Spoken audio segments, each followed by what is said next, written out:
Khan Academy is most known for its collection of videos. So before I go any farther, let me show you a little bit of a montage. So the hypotenuse is now going to be 5. This animal's fossils are only found in this area of South America, a nice clean band here, and this part of Africa. We could integrate over the surface, and the notation usually is a capital sigma. National Assembly, they create the Committee of Public Safety, which sounds like a very nice committee. Notice this is an aldehyde, and it's an alcohol. Start differentiating into effector and memory cells. A galaxy. Hey, there's another galaxy. Oh, look, there's another galaxy. And for dollars is their 30 million plus the $20 million from the American manufacturer. If this does not blow your mind, then you have no emotion.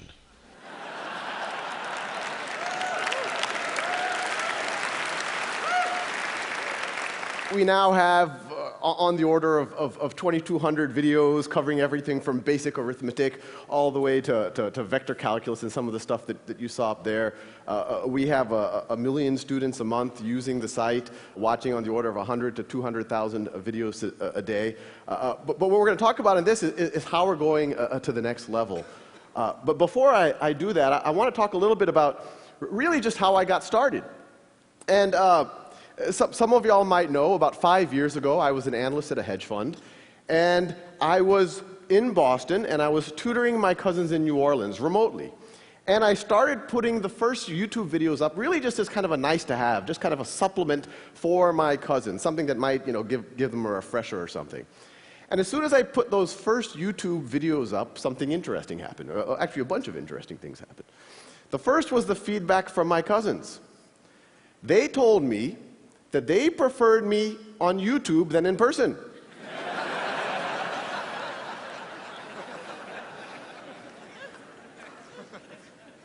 And once you get over the backhanded nature of that, there was actually something very profound there. They were saying that they preferred the automated version of their cousin to their cousin.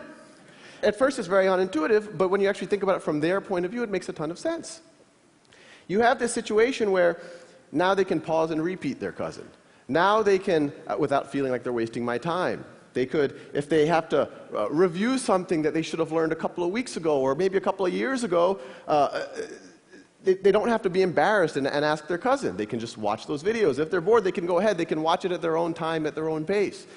And probably the least appreciated, aspect of this is the notion that the very first time that you're trying to get your brain around a new concept, the very last thing you need is another human being saying, "Do you understand this?" And that's what was happening with the interaction with my cousins before, and now they could just do it kind of in the intimacy of their own room. The other thing that happened is, I put them on YouTube just for the, I saw no reason to make it private, so I let other people watch it, and then people started stumbling on it, and I started getting some comments and some letters and all sorts of kind of feedback from random people around the world, and these are just a few. This is actually from one of the original calculus videos, and someone wrote just on YouTube, it was a YouTube comment.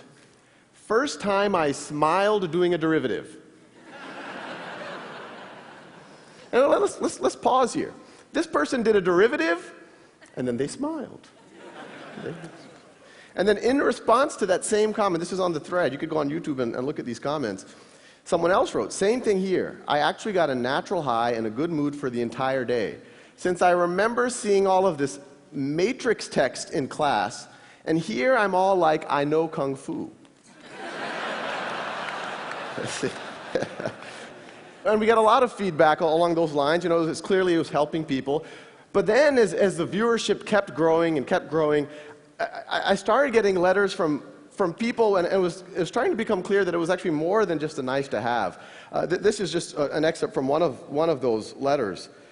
"My 12-year-old son has autism and has had a terrible time with math.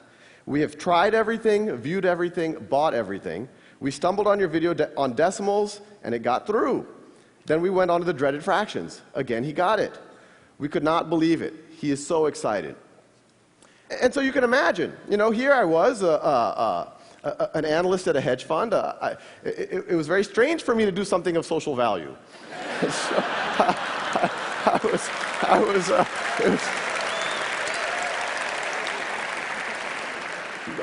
but I was excited, so I kept going. And then other things started to dawn on me. That not only would it help my cousins right now, or these people who were sending letters, but it could maybe, that this content will never go old, that it could help their kids or their grandkids. If Isaac Newton had done YouTube videos on calculus, I wouldn't have to. Assuming he was good. We don't know.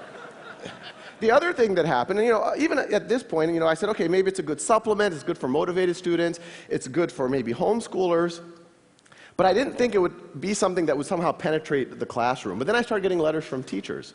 And the teachers would write saying, we've used your videos to flip the classroom. You've given the lectures. So now what we do, and this could actually happen in every classroom in America tomorrow, what I do is I assign the lectures for homework, and what used to be homework, I now have the students doing in the classroom.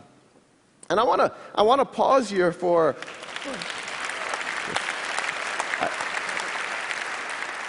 I want to pause here for a second because there's a couple of interesting things. One, when those teachers are doing that, there's the obvious benefit. There's the benefit that now their students can enjoy the videos in the way that my cousins did. They can pause, repeat at their own pace, at their own time. But the more interesting thing, and this is the unintuitive thing when you talk about technology in the classroom, by removing the one-size-fits-all lecture from the classroom and letting students have a self-paced lecture at home, and then when you go to the classroom, letting them do work, having the teacher walk around, having the peers actually be able to interact with each other, these teachers have used technology to humanize the classroom. They took a fundamentally dehumanizing experience, a bunch of 30 kids with their fingers on their lips, not allowed to interact with each other. A teacher, no matter how good, has to give this kind of one-size-fits-all lecture to 30 students, blank faces, slightly antagonistic, and now it's a human experience. Now they're actually interacting with each other. So once the Khan Academy kind of, I quit my job and we turned into a real organization. We're a not-for-profit. The question is, how do we take this to the next level? How do we take what those teachers were doing to their natural conclusion? And so what I'm showing over here, these are actual exercises that I started writing for my cousins. The ones I started were much more primitive. This is a kind of a more competent version of it. But the paradigm here is we'll generate as many questions as you need until you get that concept, until you get 10 in a row. And the Khan Academy videos are there. You get hints, the actual steps for that problem if you don't know how to do it. But the paradigm here, it seems like a very simple thing, 10 in a row, you move on. But it's fundamentally different than what's happening in classrooms right now. In a traditional classroom, you have a couple of homework lecture, and then you have a snapshot exam. And that exam, whether you get a 70%, an 80%, a 90%, or a 95%, the class moves on to the next topic. And even that 95% student, what was the 5% they didn't know? Maybe they didn't know what happens when you raise something to the 0th power. And then you go build on that in the next concept. That's analogous to, imagine learning to ride a bicycle. And I give you a bicycle, maybe I give you a lecture ahead of time, and I give you that bicycle for 2 weeks, and then I come back after 2 weeks, and I say, well, let's see, you're having trouble taking left turns, you can't quite stop. You're an 80% bicyclist. So I put a big C stamp on your forehead, and then I say, here's a unicycle. But as ridiculous as that sounds, that's exactly what's happening in our classrooms right now. And the idea is, you fast forward and good students start failing algebra all of a sudden and start failing calculus all of a sudden, despite it being smart, despite having good teachers, and it's usually because they had these Swiss cheese gaps that kept building throughout their foundation. So our model is learn math the way you would learn anything, like the way you would learn a bicycle. Stay on that bicycle. Fall off that bicycle. Do it as long as necessary until you have mastery. The traditional model, it penalizes you for experimentation and failure, but it does not expect mastery. We encourage you to experiment. We encourage you to failure, but we do expect mastery. This is just another one of the modules. This is trigonometry. This is shifting and reflecting functions. And they all fit together. We have about 90 of these right now. And you could go to the site right now. It's all free, not trying to sell anything. But the general idea is that they all fit into this knowledge map. That top node right there, that's literally single-digit addition. It's like 1 + 1 is equal to 2. And the paradigm is, once you get 10 in a row on that, then it keeps forwarding you to more and more advanced modules. So if you keep, this is further down the knowledge map, we're getting into more advanced arithmetic. Further down, you start getting into pre-algebra and early algebra. Further down, you start getting into algebra 1, algebra 2, a little bit of pre-calculus. And the idea is, from this, we can actually teach everything. Well, everything that can be taught in this type of a framework. So you can imagine, and this is what we are working on, is from this knowledge map, you have logic, you have computer programming, you have grammar, you have genetics, all based off of that core of, okay, if you know this and that, now you're ready for this next concept. Now, that can work well for an individual learner, and I encourage one for you to do it with your kids, but I also encourage everyone in the audience to do it yourself. It'll change what happens at the dinner table. But what we want to do is use the natural conclusion of the flipping of the classroom that those early teachers had emailed me about. And so what I'm showing you here, this is actually data from a pilot in the Los Altos School District, where they took 2 5th grade classes and 2 7th grade classes and completely gutted their old math curriculum. These kids aren't using textbooks, they're not getting one-size-fits-all lectures, they're doing Khan Academy, they're doing that software for roughly half of their math class. And I want to make it clear, we don't view this as the complete math education. What it does is, and this is what's happening in Los Altos, it frees up time. This is the blocking and tackling, making sure you know how to do a system of equations, and it frees up time for the simulations, for the games, for the mechanics, for the robot building, for the estimating how high that hill is based on its shadow. And so the paradigm is the teacher walks in every day, every kid works at their own pace, and a teacher this is actually a live dashboard from Los Altos School District, and they look at this dashboard. Every row is a student. Every column is one of those concepts. Green means the student's already proficient. Blue means that they're working on it, no need to worry. Red means they're stuck. And what the teacher does is literally just says, let me intervene on the red kids. Or even better, let me get one of the green kids who are already proficient in that concept to be the first line of attack and actually tutor their peer.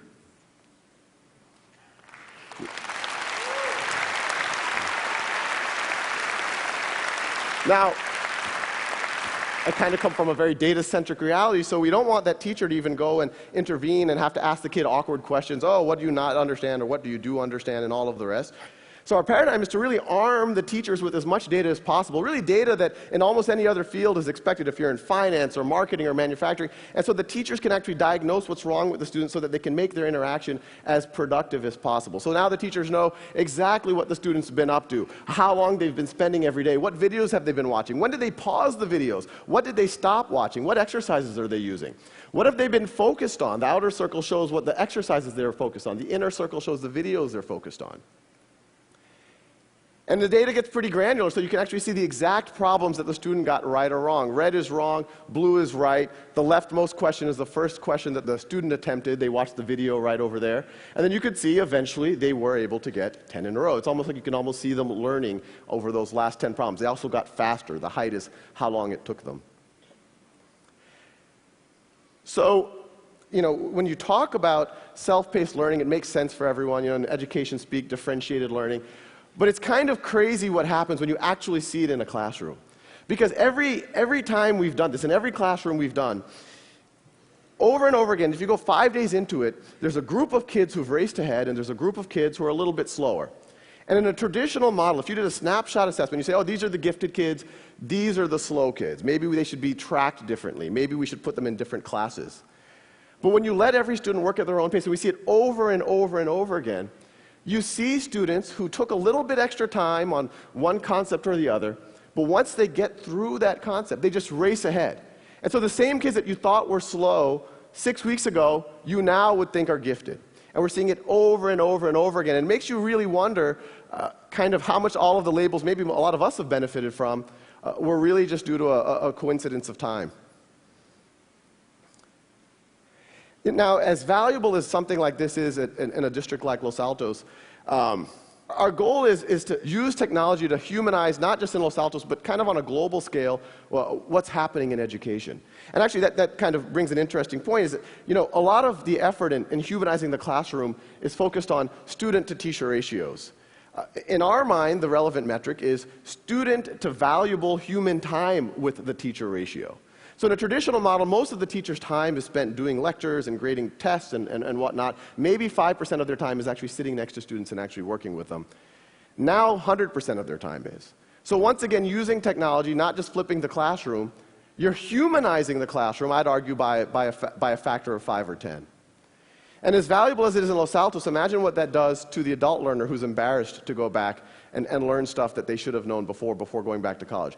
Imagine what it does to a street kid in Calcutta who has to help his family during the day, and that's the reason why he or she can't go to school. Now they can spend 2 hours a day and remediate or get up to speed and not feel embarrassed about what they do or don't know.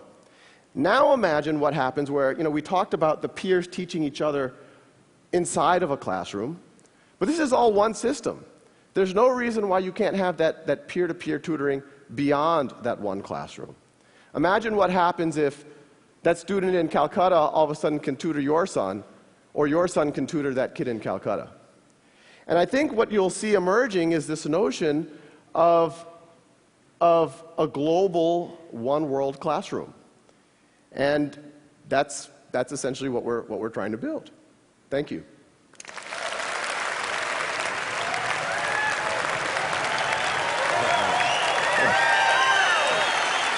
I'll ask you about 3 or 4 questions, so we got plenty of time. Okay. Yeah.